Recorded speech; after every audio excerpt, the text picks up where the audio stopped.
បាយធ្លាយវីដេអូមួយទៀតបញ្ជាក់តារាចម្រៀងមាសនីតាប្រាសម្ដីដូចជាជើងកាចក្នុងភូមិនិងគំរាមចាត់ការសេងសុខីមពធអើយ idol អីក៏កាច់ម៉េះ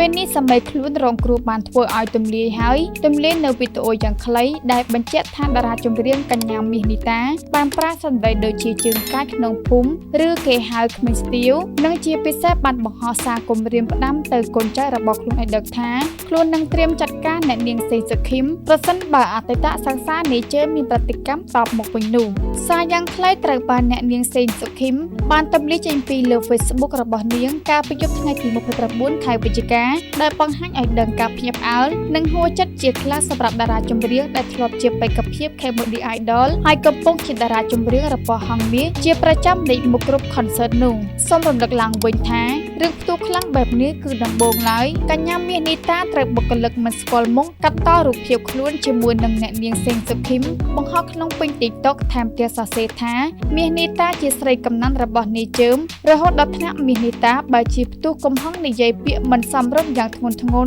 ទៅកាន់សេងសុខីមទាំងបោះសម្ដីថាអ្នកមេម៉ាយរូបនោះជាអ្នកបញ្ជាឲ្យកូនចៅនាងជាអ្នកបង្ហោះលួចវាប្រហារមាសនីតាក្រោយខ្នងរឿងហេតុនេះកើតឡើងចេញពីការលេងសើចផ្ដាំចេញពីមាសនីតាដែលជាតារាចម្រៀងស្រីម្នាក់បាយហុចផ្ទាល់ឲ្យនាយជើមជាមនុស្សប្រុសថើបលេងយ៉ាងសប្បាយទាំងខ្លួនជាស្រីក្រមុំហើយស្រាប់តែរាដាសេងសុខីមហើយបែកធ្លាយសារសម្លេងជាប្រមាថជាច្រើនស្ដាប់ហើយចង់លើឈាមចំនួនសម័យខ្លួនតែម្ដង